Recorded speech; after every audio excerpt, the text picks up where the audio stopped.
Welcome back, friends, to the Marc Claire Show. It's another Monday, and we're going to start the week right with a great conversation. Today, I'll be speaking with Amaury Sechet, the man who, if you listen to my interview with Cyprian, the episode entitled Artificial Influence, he mentioned that Amaury, my guest today, is the man who told him that he believed the singularity had already passed, and that's what we'll be discussing today. But I don't want you to listen to this or watch this, whatever you're doing, until you get yourself a cup of Fox and Sons coffee. This is how I record these shows, so I feel like if you're going to be in the same mindset as me, you got to get on the same page. So I want you to head over to foxandsons.com. If you have not tried this fantastic coffee yet, head over to FOX, the letter N, SONS.com. Use discount code MCS to get yourself 18% off your order. Or if you already did that, you already know this is great coffee, I want you to go and get a subscription, because the best thing, the best day, the best part of my month is when my 2-pound bag of Fox and Sons coffee shows up at my door, and I get to just make the largest, strongest cup of coffee because I have a whole 2-pound bag, and then I get to talk really fast on an interview. It's a great process. I love it. So head over to foxandsons.com. If you do get a subscription, you're going to get $4 off right now. So either way, whether you use my discount code or you use the subscription discount, you're going to get a great deal. Not a great thing about this company. Stephen Fox started this company to teach his sons about entrepreneurship and sort of bring back the memories that he had with his father of drinking coffee. So just a wonderful, it gives me the warm and fuzzies, to be honest, to have these guys as a sponsor. So please do head over to foxandsons.com. Use that discount code MCS for 18% off your order. That being said, it's time to get into my conversation with Amaury Sechet. My guest today is the founder of Bitcoin Cash. He is currently the founder of his current project, Ecash. He is also the man referenced back in episode 15 with my guest, Cyprian, who told him that he believed that the singularity has already passed. I'm very pleased to welcome Amaury Sechet. Amaury, welcome to my show. Hey, thanks for having me. Sure thing. How did I do on the name? Good. Good enough? You've heard words? Yeah. All right. I'll take that. Amaury, there's a lot of kind of directions I want to go with you potentially here, but first I just want to kind of get to know you a little bit better. So maybe you could just sort of clue everybody in on a little bit more of who you are. Obviously, well, maybe not obviously. I know you're from France, but how did you really first get into the crypto space? What struck you about the sort of cryptocurrency in general that drew you into it to the point they actually founded your own currency and whatnot? Yeah, so funnily enough, even though I'm a software developer originally, I was more interested by the economic angle of it. Very early on, I heard about Bitcoin, maybe I think it was late 2010, something like that. So fairly early on. Because I was in all those spaces, that were talking about decentralization and, cryptography and this kind of stuff. And like people wanted to do money in that space for like many, many years, never could make it work. To the point where it's quite funny, because when Bitcoin comes out at the beginning, nobody takes it seriously. Why? Because there is like one dude every month or so that, come into those spaces and is like, okay, I cracked that problem. I have a solution, and it was always broken, like systematically. And so the pattern repeat often enough, and people don't quite take it seriously at the beginning. But, as soon as 2010 or so, like more and more people look into it and realize that, hey, this might actually work. And I'm one of those people, but at the same time, I don't think I have that much to contribute, because even though I'm a software developer, distributed system and cryptography and all of that are really like a bit of a subgenre of software engineering that is quite specific. And I was not like an expert in those at the time. So, I let people go, and I take interest much more in the economic angle of it. Very interesting. I realized that, at least this is the way I see it, you have the notion of hard money, but hard money is not a good medium of exchange typically, like such things such as precious metal and whatever.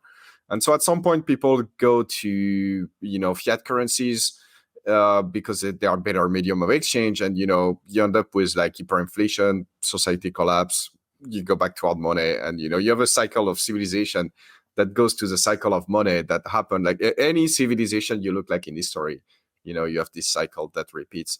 And I'm like, that's interesting, because now we have a technology that can be good at both.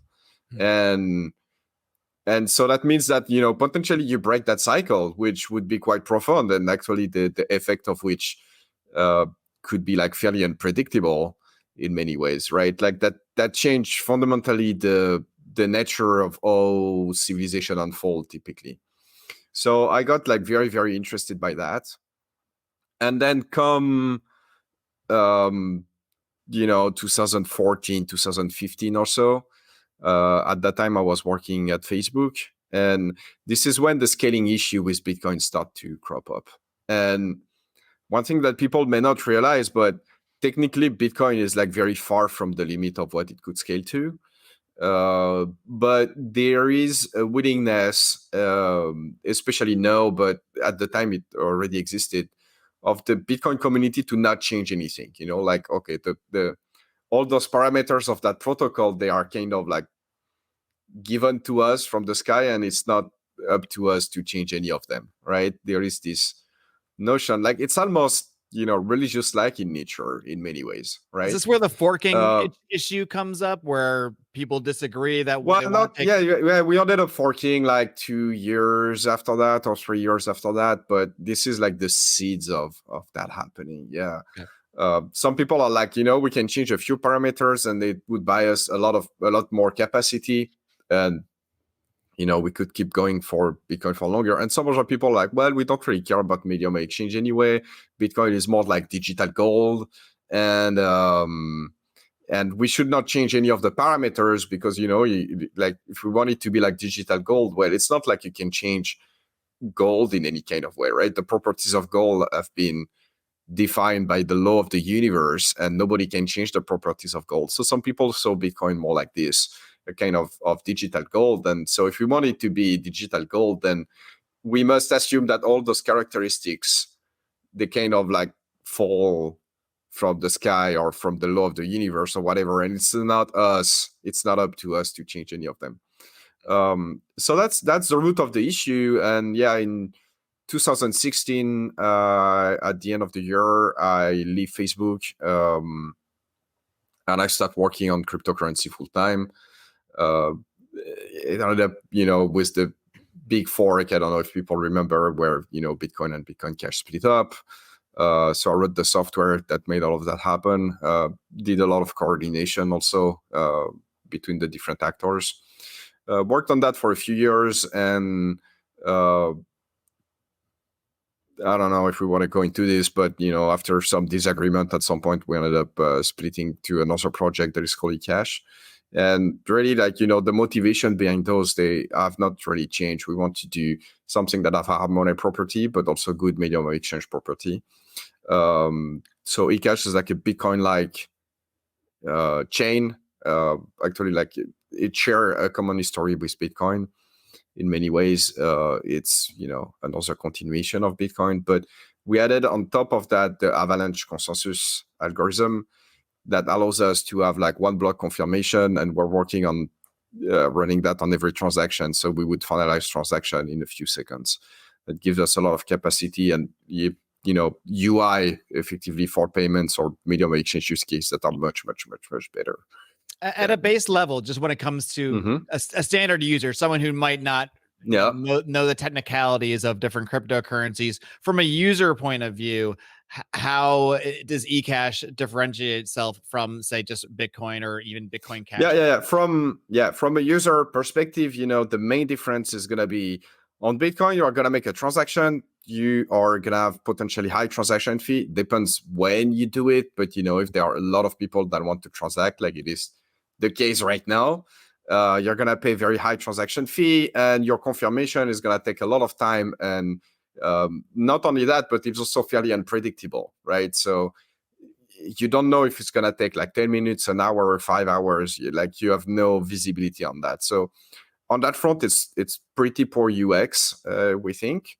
In our case, it's going to confirm like pretty much instantly. I mean, it's going to take a few seconds, but and the fees are going to be much lower. So it's basically like Bitcoin, but with better UX from a very, very, very high level perspective. And is that really the goal for you of what cryptocurrency should be? It should be easy to use, and basically it should be something that the common person can use, both financially and on a technical level. Is that about right? So there are three different characteristics that good money can have, and they are like medium of exchange. So I can use it for payment. It's convenient, right? In that way. So that's one of the characteristics. Another one is a way to measure the value, unit of account, right? So I can measure the value of something in euro or in dollar and in whatever, right? And compare those values and, is it like expensive or not? It's a way to measure value. So I would say like none of the crypto are really there on that front because, the price varies so much that, it's not a very good yardstick at that point. But it also needs to be scarce and hard to fake and all of that, right? Like those are the hard money property, things like gold that have those property, fungible, hard to fake, easy to verify, scarce. And those, I think like where we have something that is unique with crypto that have never been done before is that we have a system that has the hard money property and the medium of exchange property. And if you look at all the things who are unhappy with money, they stem from the fact that we don't have something that is good at both.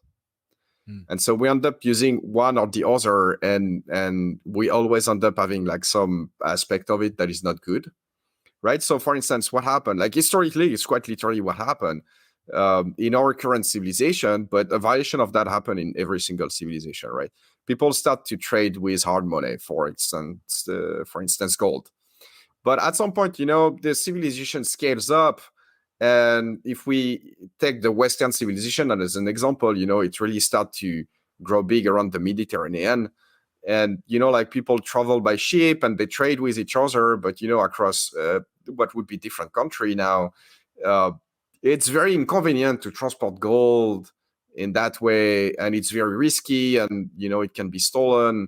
And then, if you want to buy something, but you don't have the exact right amount, it's not easy to split it up in the amount that you want, right? So it's overall, it has good monetary property in sense of hard money, but it's not very good as a medium of exchange, right? So what people start to do is they leave the bank in a vault, to someone that is expert in securing gold.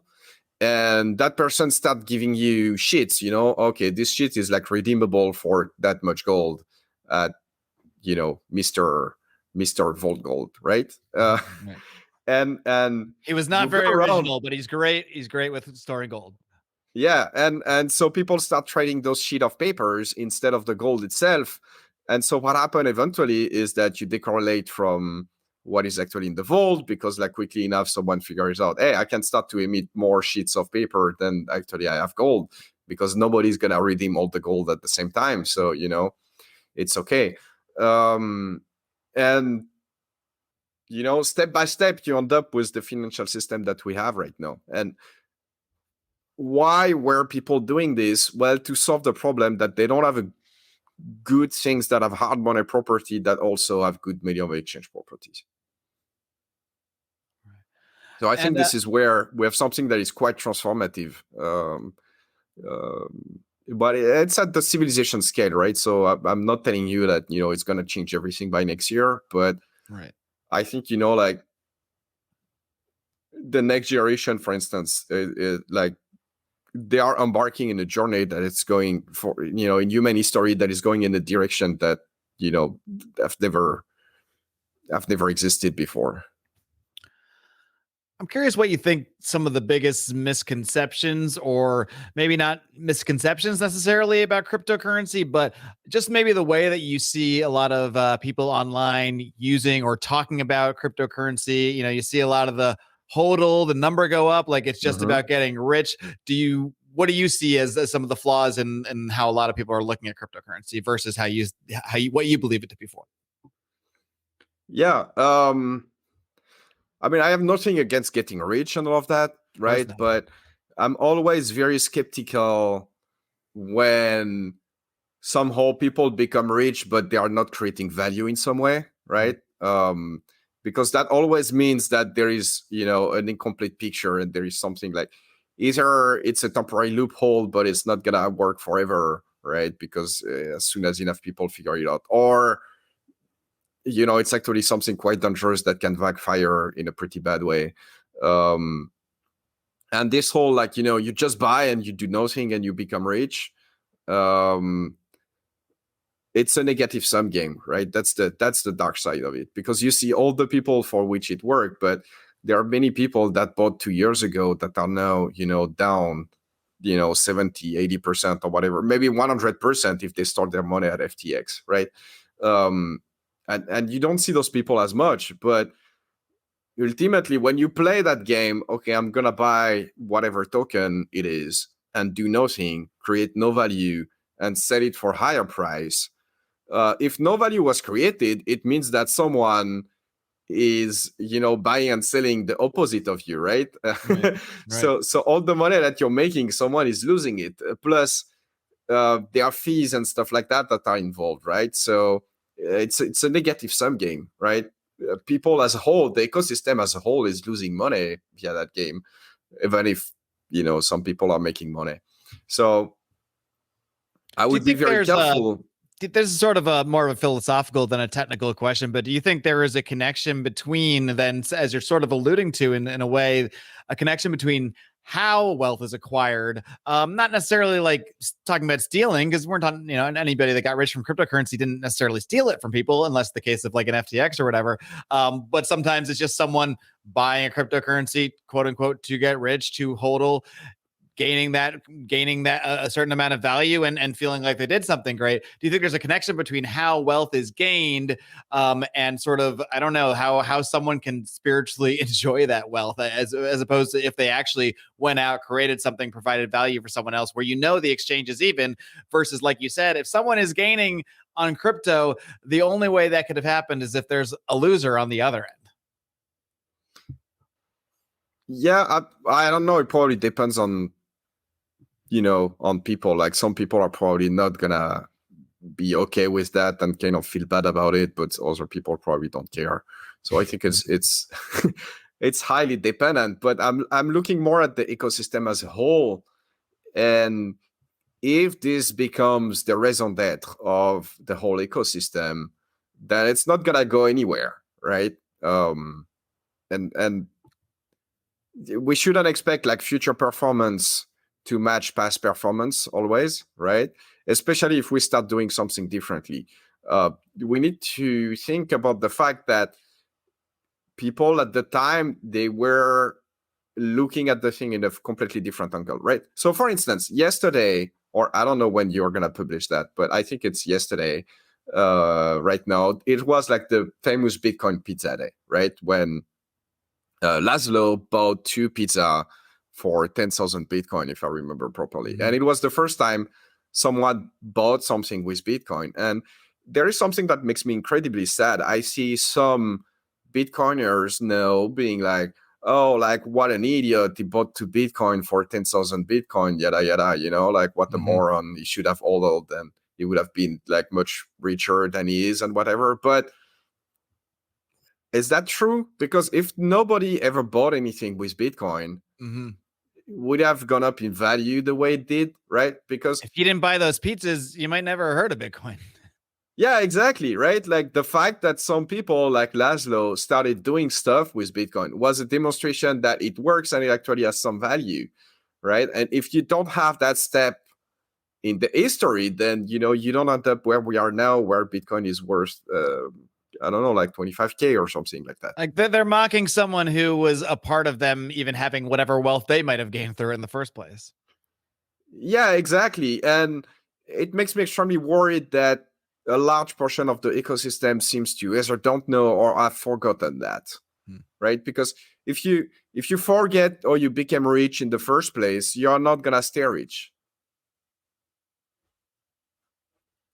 What's going on in France right now? Maybe I don't know if it's a good example because people might not be very familiar, right? But France is like historically one of the richest country in the world, but right now the French people actually have forgotten, all that wealth was created, and they are very much focused on notion of like equality and redistributing the wealth and whatever, like even more than people I know there's some debate about that in the US and in many Western countries, but in France it's like the amount of redistribution is way bigger than it is in pretty much any other Western country. And the people have completely, when you listen at those debates, the people have completely forgotten where we got there in the first place. We got there in the first place. You see, and you see reality hitting people in the face pretty hard.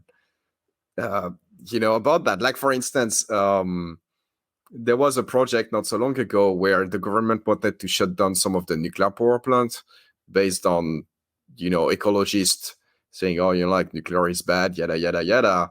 And what do you know? Suddenly there is a war in Ukraine, and the price of gas go very, very high because of that, because the, number one supplier of Europe for gas was Russia. And, because of the war in Ukraine, it doesn't work so great anymore. So suddenly the price of gas is very, very high. And suddenly everybody is like, well, maybe that was completely stupid to close those nuclear power plants. Now the price of energy is much higher, and it's much worse than having closed the power plant, because you had people working there. You had people who may have learned, the job and the skills required to work in that industry, but they choose to do something else. Why? Because they see the decision of the government to close this kind of power plant, right? So right. You're missing on not just a couple of power plants that you can, restart and get the energy back, but you're missing on many years of people being trained and learning the skills of, operating this kind of industry, which is like, it's not just an on and on switch. Yeah, exactly. No, it's gonna take years to train new people to do that. So it's one of the example where, like, people forgot why they got rich in the first place. Because I don't know if you're familiar, but during the Cold War, there was like basically the US and Russia that, escalated, on the nuclear front quite a bit. And, who is the biggest nuclear power and whatever. And most of the country, especially in Europe, decided to side with either Russia or the US, right? The strategy that most European countries took, it was to ally to one of the two. And France was like, fuck this shit, we're making nukes as well, right? And this is how France became like the third nuclear power, and they built a ton of nuclear power plant as well. And that was like key for France to be like where it is, like, like a very important power and stuff like that. But people have completely forgotten that. And to loop it back to where we started, I think the Bitcoiner have a bit forgotten all Bitcoin became so big and so popular in the first place. And it's a dangerous place to be. It's like they got brought to the dance, they got brought to the prom, and then they're off with some other people. They're not even with the original. They forgot who even brought them there. Yeah, exactly. And well, potentially, they're not going to be invited next time. You know what I mean? Like, if you Right. start doing this kind of thing, Might not even be a I don't know problem. where this analogy is going, right? But like, it's not a good thing. Yeah. It's not a good thing. If you are at the place you want to be, you don't want to forget how you got there. Because if for whatever reason you have to leave or whatever, you cannot go back because you don't know. Right. And for a lot of people, like this subject of cryptocurrency, it might seem almost like, if you're not really in the weeds on it, it might almost seem like a luxury topic to some people. Like, it's just like, oh, it's something that you get to play around with, and yeah, maybe you'll make money on it, maybe you won't. But I think especially with what governments and central banks are, it's not even really a question of if at this point, or at least it's not a question of if they're going to attempt to bring in central bank digital currencies, bring in CBDCs. The technology of cryptocurrency is here, and it's not going anywhere. So the only questions are, what can the average person do? What do they need to do? What do they need to learn about it to protect themselves to what's coming? And so I'm just kind of want to get your perspective a little bit, and then we'll dive more into this AI issue. But on CBDCs, and really on why understanding and why knowledge of cryptocurrencies and the use of it is something that not like everybody needs to be a programmer necessarily or anything like that, but why it is something that everyone is going to need to understand in some way, shape, or form, because they are going to be using it in some way. They are going to be using it voluntarily, or they're going to be using a CBDC at some point soon. Yeah. So there is something that's happening. It has already happened in some country like Sweden, for instance, where cash is disappearing. And you get to realize that outside of cash and cryptocurrency, there is no technology that allow you to transact with someone without going through some intermediary, right? So if I pay by credit card, it's going through PayPal or MasterCard or whatever, and then it's going through my bank, and then it's going through the merchant's bank, and probably some service provider for their, like payment terminal. So there is at least like 3 or 4 intermediaries that are, in the loop. And if I'm paying online, maybe I'm paying with PayPal. Well, then there is PayPal. Here's your intermediary, right? All those payment system, they go through intermediaries. And the problem with that is that then the intermediaries can decide to process the payment or not, right? So you don't really own your money anymore. And for the most part, it was okay because we also had cash, right? So those actors, they were kept in check, because if they were not doing their job right, you could use something else. But with cash disappearing and being replaced, like either with just those actors, but also with technology like CBDCs, you start to not have a choice but go through them. And well, you might think, well, but not all of them are going to be evil, right? So that's not a big deal. Well, the problem is that all of them are going to have to comply with the law. And what do you know? Each year there is more requirement and more this and more that. And, like originally you saw very fringe stuff getting cut from the payment system. Like I think one of the first time it happened publicly was WikiLeaks. I don't know if you remember that, but it was also around 2014, I would say, maybe 15. And, in that time era, WikiLeaks was getting donation at the time, and all the payment processor that processed the donation, they just like cut WikiLeaks off. So you could say, well, but it's WikiLeaks. Okay, I agree with what they are doing, journalism and all of that, but they kind of poked the bear, and it was expected. But as time passes, you see that happening for less and less bear poking stuff, right? Like there was this trucker protest in Canada not so long ago. I think it was 2 years ago, something like that. Well, they cut them off the payment system. And now, like the other day, actually last week, I don't know if you know Trigonometry. It's a podcast. I used to. Oh, you mean a pod? You mean the pod? Not the skill, not the math skill. No, not the math stuff. It's Trigonometry. It's a podcast from the UK. Gotcha. And they talk a lot about political topics and like woke stuff and whatever, right? And they got cut off from payment processor like last week, and it's just a podcast, right? So it becomes it goes on for things that are less and less controversial. Right now, so and that's all I need to hear, Yeah, exactly. Like you could be next. You're doing the exact same thing. So, that's a bit worrying. But if you look at in what direction things are going, you should expect that pretty much it's going to happen for everything, at some point. And the problem comes down to, I think, at the core level, just it comes down to having third parties in the middle. Yeah, exactly. Right. So because no matter what, even if you're using Bitcoin or something, if you're using Bitcoin through some website. Yeah, exactly. If you're using Bitcoin through Coinbase or whatever exchange that you want to use, you have the same problem. You have the same problem because the government can go to Coinbase and be like, hey, and the thing is, like, it's really brutal, actually, what it can do to people. Because if you don't have money, you cannot buy food, you cannot pay your rent, right? So, like, very quickly, you're gonna find yourself homeless, begging in the street, right? Without a job, and it's gonna be really, really bad for you. And what's right? worse, you can't even, if you've been shut down, if we're in a CBDC world and you've been turned off, you've been shut out of the financial system, you can't even really beg for change because there's no change to give. Yeah. No, you're completely screwed. You're completely screwed. It's in many ways it's worse than prison. Yeah. In prison, you can still do an odd job and maybe buy yourself a cup of soup or something.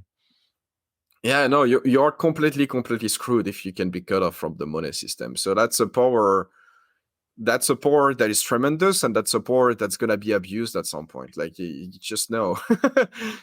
Yeah, it's a really interesting thing technology wise, because it can be seen as the tool that's going to lead to our complete tyranny, and on the other side, it can be seen as the tool that can provide complete sovereignty too. It's just a matter of who it's in the hands of and who it's used by and how it's used. But it's always the case for every tool, right? Like you can see the internet, everybody can express themselves, everybody can talk to anybody at any part of the world, and this discussion is the proof of it. But at the same time, you can have mass surveillance through the internet to a scale that was never possible before, right? So technology increase the capabilities of humans in general. They are neither good and bad, right? But bad people are going to do bad stuff with them, and because now they are more capable because they have better tools, then they can do even more worse stuff, and good people can do even better stuff, right? It's multiplier effectively. It's not good or bad in itself, and those monetary technology, those are the same. That being said, if you don't learn how to use it, then you're gonna leave that decision to others. You're you're not the master of your destiny in a way, if you don't learn how to use it. At some point, someone is gonna decide for you, and they probably don't have your interest in mind. Exactly. And even if they do have your interest in mind, there might be very legitimate, there are certainly legitimate platforms for cryptocurrency trading, legitimate in the sense that they're maybe mean well, they're just trying to provide the service. But even if they are completely above board, the government might not be, and the government is the one that's going to tell them, oh wait, no, freeze these funds, no, we're going to seize this. So that's where where any third party, even the most genuinely honest of third parties, isn't going to protect you at the end of the day. Yeah, no, they can. The fact that there is a third party is the problem in itself. The third party don't have to be evil, because they can be constrained. Right. Exactly. I'm kind of curious. I want to go back to discuss maybe a little of your time at Facebook a little bit more. I don't know how much you can get into what exactly you were working on there, but I'm curious of what you were doing at Facebook, if you ever crossed over from some of the stuff that you're kind of talking about more now, whether it's AI or the CBDC stuff, or is the stuff you're working on at Facebook sort of like completely on a different field? And I'm saying this all as someone who really is the most rudimentary understanding of software, although I have taken a rudimentary course or two, but rudimentary stuff. So I worked on two things primarily in my time at Facebook. One was specializing Facebook product for the Japanese market. But I did that for some time because. So first, there are people at Facebook that do that for like all kind of different markets, right? Because each market, first, people speak a different language, but also often people have different cultural norms, right? And this is especially the case for Japan. Japan is like they have quite a unique culture there. They have different usage pattern. So we needed to adapt a few things. And, sometimes it's very simple things, but in the Japanese culture, for instance, it's very common to share your blood type with people, and there is even a lot of superstition around blood types and stuff like that, kind of like zodiac signs would be in the West, if you want. But they do that with blood type, right? So you cannot have a social media that's successful in Japan where you cannot put blood type in your profile. That's just so it's not gonna work, right? Because people expect to share that information on their profile. But no, you do that in Europe or North America or something like that, people are going to be completely freaked out and not want to feel that in any way, right? Because for us, it's like medical data. It's highly private. It's nobody's business to know what my blood type is, right? So you need to customize the product in that way, right? So that they fit the cultural expectation of people around the world. So that's what I did for a while. And we actually used some AI already there. It was like more than 10 years ago. Because there is one big problem in Japan, especially for Facebook, is that they use 3 different writing systems. right? They have hiragana, katakana, and kanjis. And the problem with that is that people are going to use the three interchangeably in practice, right? Like whatever their phone is set up at the time, if it's convenient for them, they're not going to change the setting and use whatever was there, right? And well, the problem with that is that maybe let's say I'm a Japanese person, I register on Facebook, I put my name in Japanese on Facebook using, say, hiragana. And now my friend is going to look for me on Facebook and enter my name in kanjis. And right, like for Japanese people, it's obvious that it's the same name, but for the computer, it's not, right? Because it's like completely different characters. There is not a one-to-one mapping, right? Because hiragana and katakana are phonetic, right? The characters, they like they write how the words are pronounced. But kanji, they are ideograms like Chinese, where one character is an idea or a concept or, something like that. So it doesn't say how it's pronounced, right? So you cannot do a one-to-one mapping. And we ended up getting a fair amount of people to fill their name in both, katakana and kanji or hiragana and kanji, and then use machine learning to learn the correspondence between the name between the two, so that then we could use that system so that, if people were looking in the different writing system, their friend, they would find them anyway. Wow. That's a lot you got to think about that you don't have to think about what, with the US, for example. Yeah, no, if you're in Europe or in the US or whatever, it's not a problem at all. But it's actually a really big problem, because if you cannot find people on Facebook, basically it's useless. Right. So that's a problem you have to solve to be successful in the Japanese market. So we are doing this kind of thing. And after that, I was more working on more infrastructure kind of thing. So maybe it's less interesting for people, as except the more technical people. But I don't know if that's the audience that we're going for here. So I think it was pretty well after I think it was pretty well after your time that the metaverse stuff came out, or that the I was already I was doing something else for several years by then. Yeah. So do you have any thoughts on just that whole, because Zuckerberg did this whole like a metaverse announcement, and now like a few years later, it almost seems like it doesn't exist or might not even exist. I'm just curious your thoughts on the whole, not necessarily the metaverse per se, but really the idea, the concept of the metaverse, technologically speaking. Do you think that's something that's genuine or may become genuine, or is this sort of like one of these big tech fantasies that never even really seems to come true? It's an interesting question. I think there is something there, but I think it's a bit like, in the early days of the web, we tried to build we tried to build websites mimicking what existed in the real world, where we had like a map of the website and stuff like that. I don't know if you remember that era of the internet, or if you were using it a lot back then, but basically, like, people came with what they understood a shop to be, for instance, and then they would build a website for the shop, and they would build it like a website version of an actual shop, right? Which like looks completely stupid by today's standard, because we like you're walking through the shop on the website. You would go in the aisle of like, I don't know, beauty product or books or like whatever it is.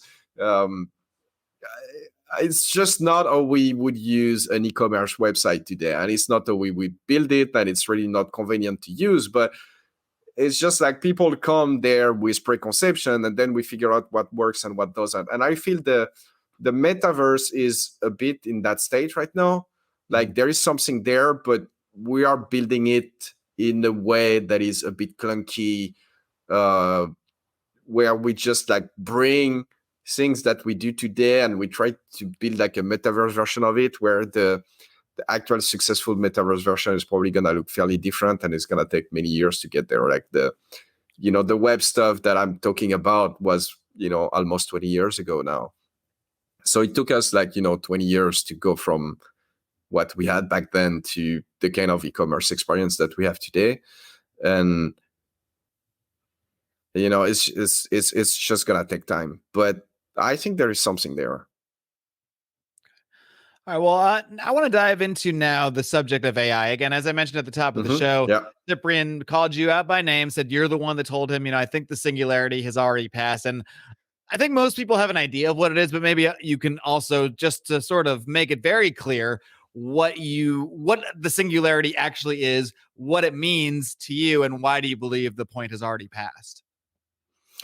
Okay, so the idea of singularity is that as we build things that have some form of intelligence, right, and we make them better and better and better, at some point they are gonna be smarter than us, right? And that point is what we call the singularity, at least in the term of artificial intelligence in that domain. That's what singularity refers to.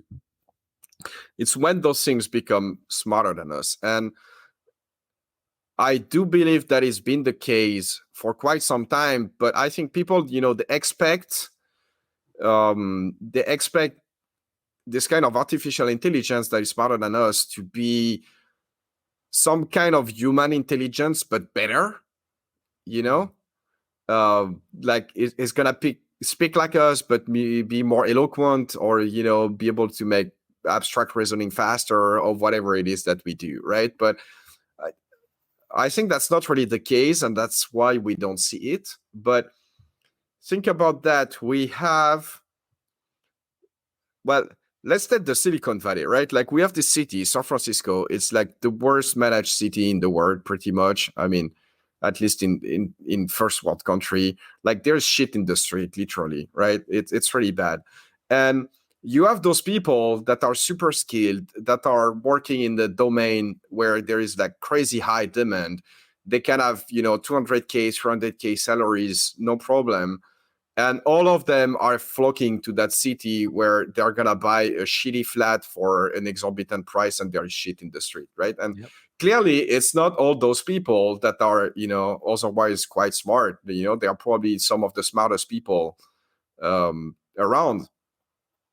They didn't sit down and reason themselves and be like, of all the place I could be living in, I'm gonna live in that city where there is crap in the street, right? Like, it's it's not what it is, right? So the fact that you have this huge flock of those people coming there is a sign that there is something happening that is a bit like outside of our control, right?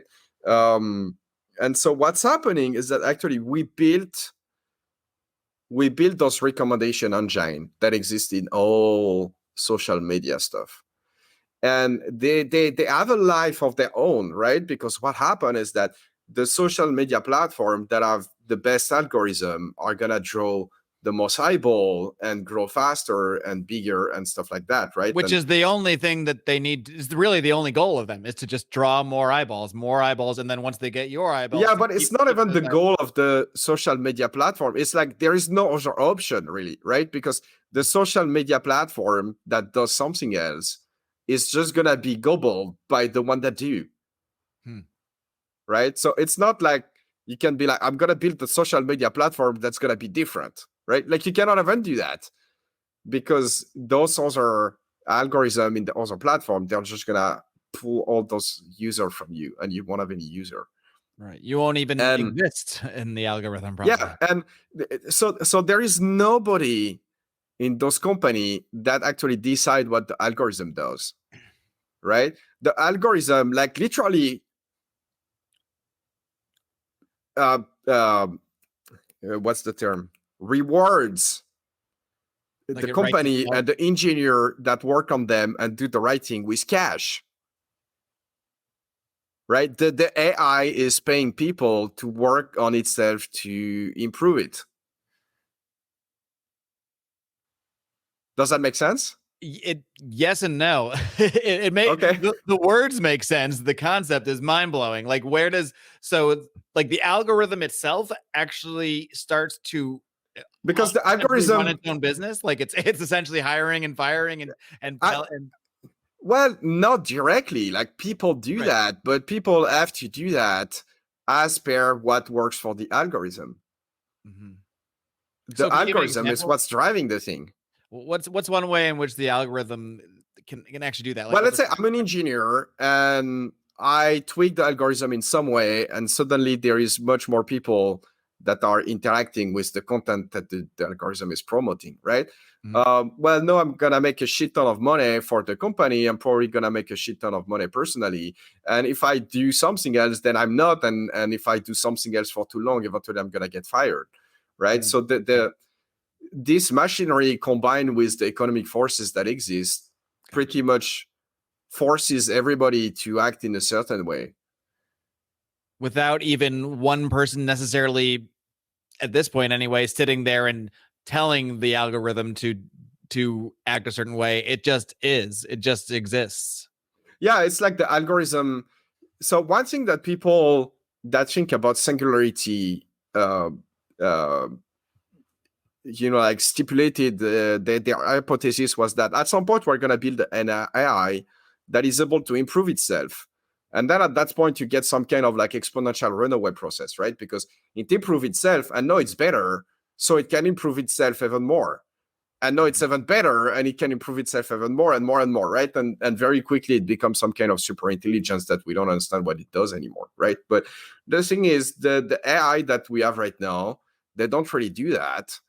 But they kind of do that. They just use engineers to do that. Right? They use engineer like we use bacteria in our guts to digest stuff in some way, right? There is some other life form that is there for the betterment of the AI. Right. I can decide what food goes in my body, and maybe that will affect how the other living organisms in here, consume it or what they do. But at the end of the day, I can't actually control what these organisms in my body are doing myself. Yeah, and if you were by some magical process remove all those organisms from your body, you would die very quickly. Right? Because they are meant to be there. You evolved to have them in there, and they provide some function that you cannot provide by yourself. And in a way, this is what we're having. We have some kind of new life form in a way that is just like using humans to feed it, because it seems to be feeding on attention for the most part, at least at the moment. And it's also just humans. It rewards them to work on it and improve it. Now, I saw something the other day, and I don't recall the exact number, but it was a large one. I want to say 30%, but don't quote me on that. But whatever it was that was the percentage of internet traffic that is currently just by bots. And it was it's more than that. I think it's 40 something. It's like it was something high. it was shockingly high. Yeah. Right. So is that the kind of thing you're talking about in a sense where more and more of these algorithms and these systems, they just start to run themselves, and that sort of builds on top of each other to the point that well, they acquire more information, because with more information, they can make better decision, right? And better decisions can lead it perhaps to mimic humans more, to the extent that I might be tweeting with the bot and arguing with the bot because it's just doing its thing. Whereas at some point, you might not even know if you're interacting with people or bots. And at some point, the distinction might not even matter. Yeah. So right now, they are not quite good enough at, speaking human. You can still even ChatGPT and stuff like that. They're really, really good, but you can still detect that. But it's very close from the point where he cannot see the difference really, right? Now you see the difference on, some subtleties, but it's still making sentence that makes sense and all that, right? So you can bet that at some point we won't be able to make the difference. Sure. And what happened at that point, right? What happened at that point is that, well, actually, Twitter, there is a bunch of bots on Twitter. We don't know how many users are real. And many of those bots, they're on there for engagement, right? And you could say, well, Twitter could detect them somehow and ban them all, and they ban a ton of them, but at the end of the day they also create engagement, right? So it's in the interest of Twitter to keep them around. So maybe they're the bots are almost like some of Twitter's bacteria. It almost exactly. It needs them to live, even if it says it doesn't like them. Yes. Well, the people working at Twitter probably don't like them, but the AI that is at the core of Twitter does like them, right? Because they increase engagement. And at some point, so I mean, we could actually, and maybe that's kind of like what this divergence is. At some point, it stops mattering what the humans even want because we've already unleashed the beast. So the beast, so to speak, can just continue to develop on its own. Humans, they might think something else, but this algorithm is going to continue to develop to draw humans to it regardless. Yeah, I think it's a factor of who controlled the most resources. And right now, humans control the most resources.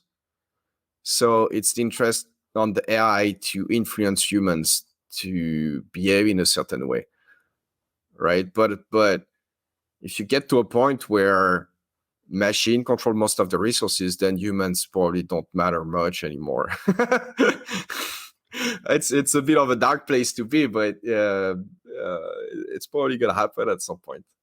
So how do you actually, because this is like whenever I think about runaway artificial intelligence, there's really just like two situations that come into mind. Neither of them are great. One of them is HAL 9000. And look, there's a whole, I could do hours on 2001 Space Odyssey and all these books. At the end of the day, you know, they get this in the books. HAL wasn't actually a rogue AI. HAL didn't actually go bad at all. HAL was just fed information in an improper way that led it to kill humans because that was what was in line with this programming. So there is that. You can program something great, but then when the computer takes it and says, well, the computer doesn't have an algorithm, doesn't have ethics. It just has what I'm supposed to do. So that's kind of like, that's like the most innocent version. And then there's, of course, Terminator. There's literally the robots who are controlled by the central AI that are killing all the humans. Yeah. So I think the Terminator stuff is not really credible as a path forward. The HAL 9000 is like much more credible because the AI probably doesn't fundamentally have anything against human. It's more likely that, you know, they care about humans to the extent that human control resources, and so if they can influence humans, they can influence indirectly those resources. But you know, if they come to a point where they control more resources than humans, then humans start to mostly not matter anymore, right? So, but you can imagine that they're gonna have some fitness function. This is like the technical, you know, term in evolution. It's like, you know, what they optimize toward effectively, right? And what they optimize toward, it can have some bizarre side effect where, you know, that is highly negative for humans, right? And there are many thought experiments that people have made, these are in science fiction or in the AI communities, stuff like the gray goo, for instance, where you build some robot that, you know, tries to find resources and make more version of itself, right? And eventually they're gonna consume all resources to make a bunch of copies of that robots, right? But the robots is like never really good or evil or anything. It's just like looking for resources to make copies of itself. Or you know, there's like the spam thought experiment where, you know, you build an AI and you tell it, well, you know, I want to reduce email spam, right? And the AI is like, well, who is sending most of the spam? People. Right. So one way to get rid of all the spam would be to get rid of all people, and then that would solve the problem, right? Since it's just an algorithm or what have you, it doesn't have this ethical component that's going to go, oh wait, while that would work, that's not really the point, and that's actually not a good thing to do. Exactly. And you see that happening quite a bit actually in AI. People that work on AI, there are stuff like overfitting and stuff like that are very much in that direction. Like one of them was kind of hilarious that I saw recently. So it's in a virtual environment, right? And the AI controls some articulated body, and the goal is to try to get that body to walk, right? So, you know, like hold in equilibrium and, you know, somehow move forward. And the fitness function is like, how far can the AI go, right? And what happened is that at some point, the AI found the bug in the physics engine of the simulation. And then, you know, like it was putting itself in some weird position that makes no sense whatsoever. And it was sliding on the ground, you know, and moving forward that way, which was completely not what the researchers were going for. it's not even possible in real life, but it was possible in that, simulated physics engine, because there was some rounding error somewhere that made it possible. And the AI, like zeroed in on that and did that. So that's the thing. Like the AI is a bit like the evil genius in that way, that is in some story for kids, where you can ask the genius for stuff, and the genius does like exactly what you ask it, but it's never what you actually wanted. There are plenty of it's like a Twilight Zone kind of deal with the devil. Yeah. It's like I want to have nothing are but very much like that. Right. One of my favorite episodes of the Twilight Zone is this one where this guy is he never has time to read. So he's always people are always bothering him. He's like, God, I just want to have time to read. So he makes this wish to just have all the time to read in the world. So he wants the more time is what he wants. So something happens, like everybody in the world dies, and he's just left there with all these books. And it's like, and he got exactly what he wanted, but then he looks down and you hear this crunch, and he broke his glasses. So he has all the time, but now he can't read. So it's like it's that kind of thing. It's like, yeah, you'll get what you want, but you don't realize what you want. You got what you asked for, but it was not actually what you wanted. Exactly. And the algorithm, in this case, the genie or the algorithm, can legitimately say, we gave you what you entered the data for. We gave you what you asked for, technically.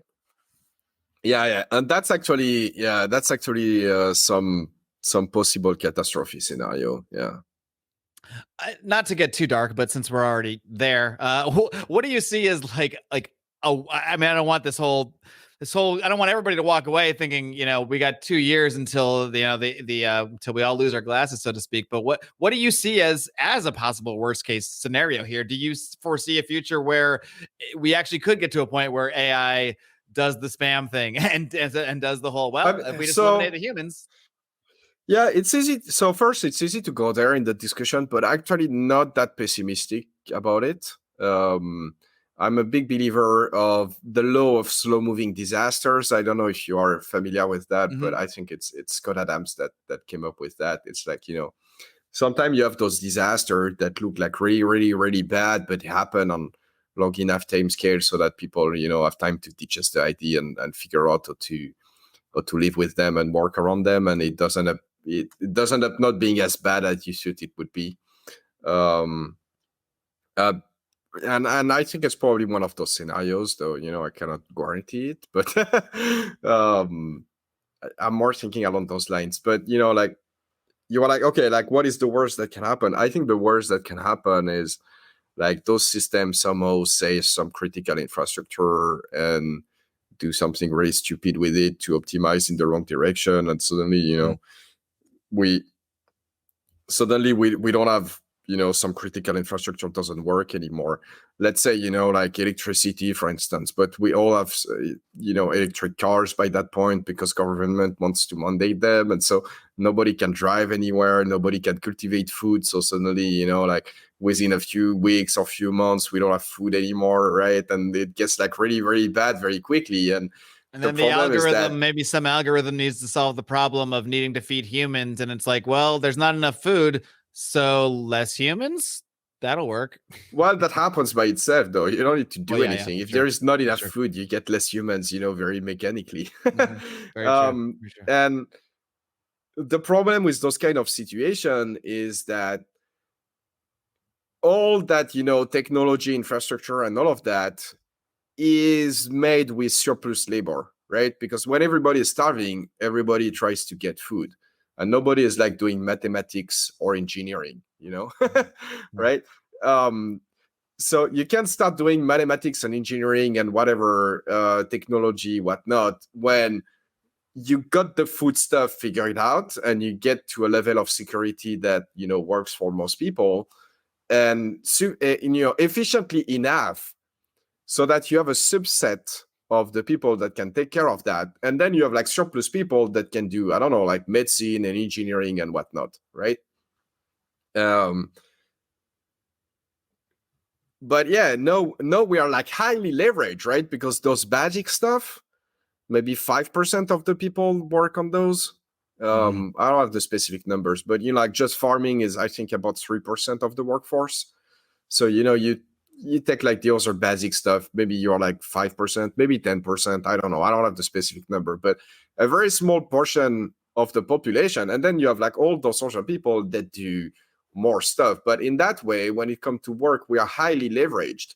And this is why we have civilizations that are so rich. You know, we have like unlimited entertainment. We live comfortably in great houses and whatnot. Like the average person in Western society live better than kings even 200 years ago. Right? It's like complete madness. But we can do that because we are highly leveraged thanks to a very efficient economic system and a lot of infrastructure that we have capitalized over time. So when we lose those, the problem is that when we lose those, we have a deleveraging event, right? Very similar to what happened in 2008 housing crisis, for instance. It's a financial one. It's not a technological one, but the idea is the same, right? You have some people that when you have a mortgage, effectively you leverage your money. Maybe you have like $20,000 and you buy a $100,000 house, and the banks, lend to you 80,000. Then you are 4x leverage, right? Because you are, you have like 4x the amount of money that you have that is lent from you, and you have to pay back. And the day you cannot pay back, then you're screwed, right? But at some point, if enough people cannot pay back, the bank is screwed, and it then cascades in the economy, right? Because what happened is that suddenly a lot of people start selling the house to recover the price. But then if many people sell the house at the same time, the price of house go down. So no more people cannot meet their payment. And, you get like a deleveraging event where it's quite catastrophic. And we can see the same with infrastructure, because as some infrastructure doesn't work, then we need more people to do the basic necessities like food. And when that happens, you have even less people to maintain their remaining infrastructure, Right. So we got to be aware that we're highly leveraged and in that sense. And so if you have some runaway system like an AI that screw up a very important piece of infrastructure, it's going to be very, very hard to recover from that if we can at all. Depends like how big it is and how screwed up it is, but Yeah, then it's like who cleans it up? Who can't even fix it? Are there? The problem is like nobody can clean it up because everybody is busy trying to grow food at that point. At that point, right. Well, it's certainly, well, it's going to be interesting to watch unfold no matter what, because I think it's pretty clear, even just forget the last year, the last 6 months. I mean, just on the consumer level, you've seen just exponential increase in what some of these just basic chatbot type stuff can do. So with that in mind, I mean, who knows where we're going to be. Yeah, that being said, this is where I want to put like a more positive note, because yeah, please do. Give us the reason to be hopeful and not afraid. Yeah. So first,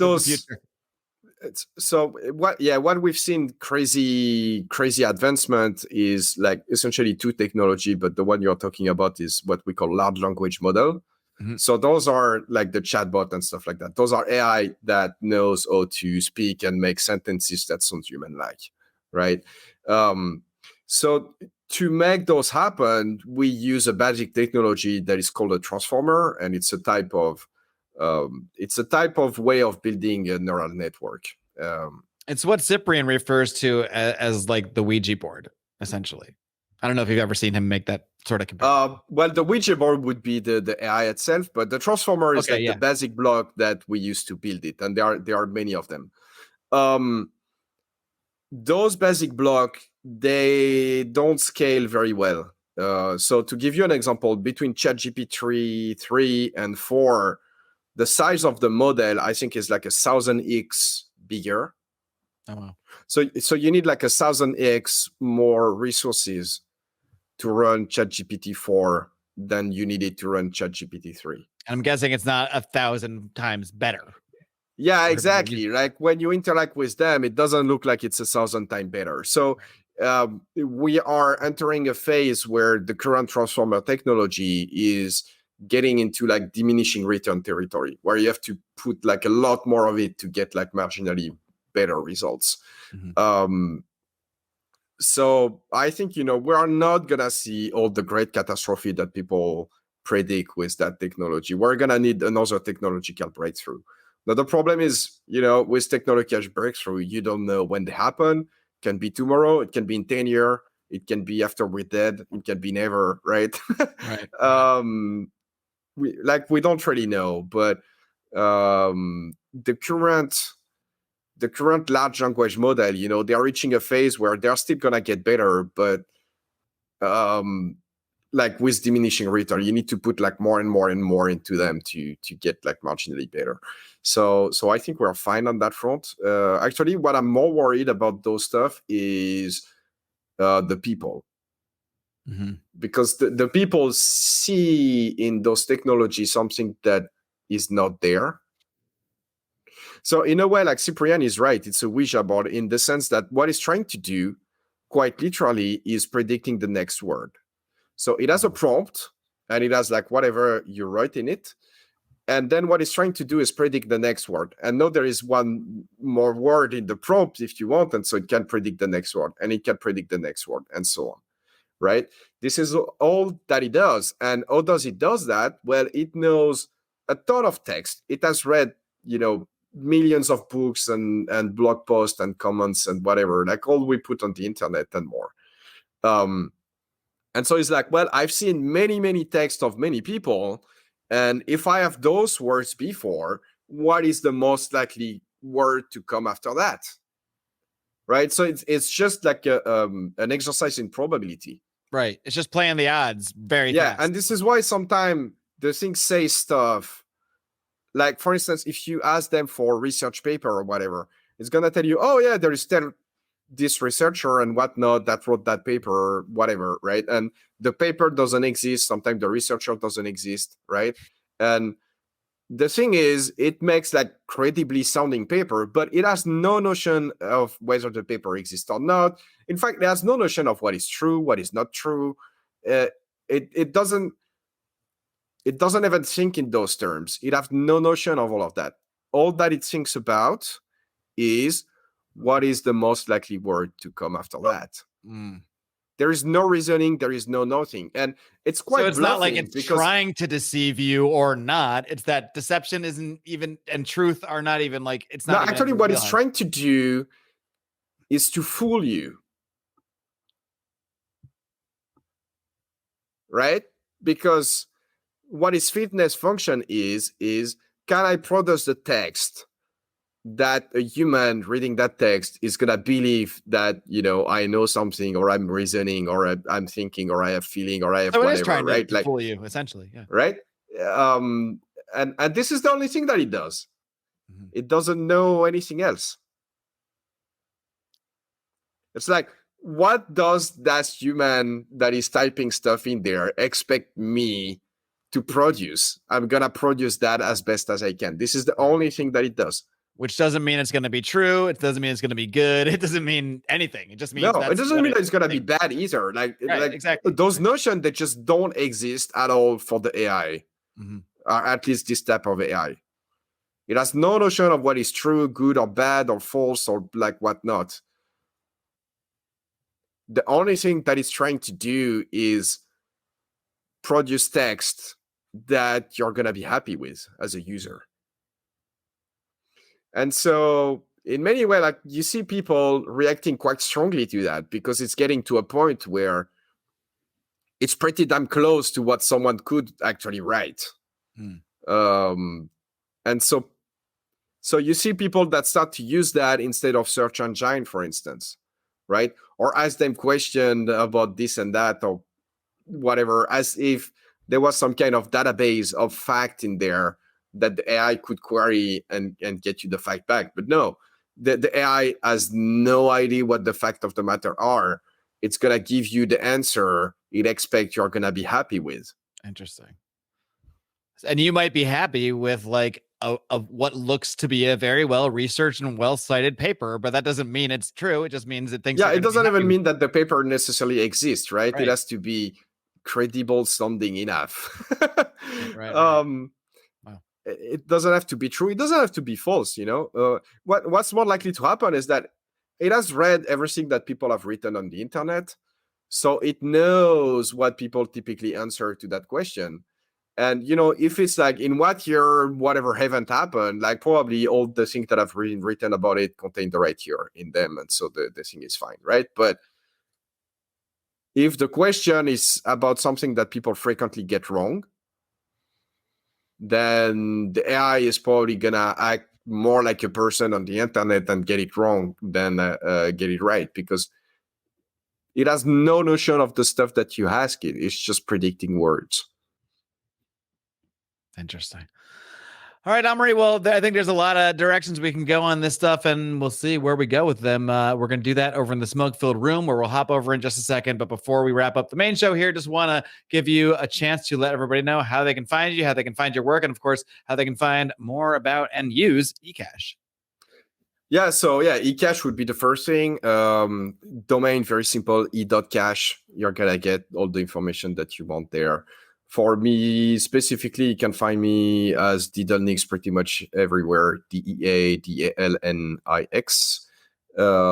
It's going to be like on Twitter, on GitHub, on, like pretty much anything you can think of. If there is that username somewhere, it's either me or someone trying to impersonate me. But most likely it's going to be me. It's either you or a chatbot who wants me to think I'm talking to you. A trained chatbot that have been trained on the body of text I've produced, and right. I'm trying to mimic my behavior. Well, thank you so much for joining me on the show, and I'll see you over in the smoke-filled room. Yep. All right, friends. I hope you enjoyed my conversation with Amaury Sechet. I probably said his name 4 different times, so I'm doing my best. I'm not French. It's that simple. I am not French. I just do my best impression. Nonetheless, appreciate you tuning in today. As always, the conversation did continue in the smoke-filled room.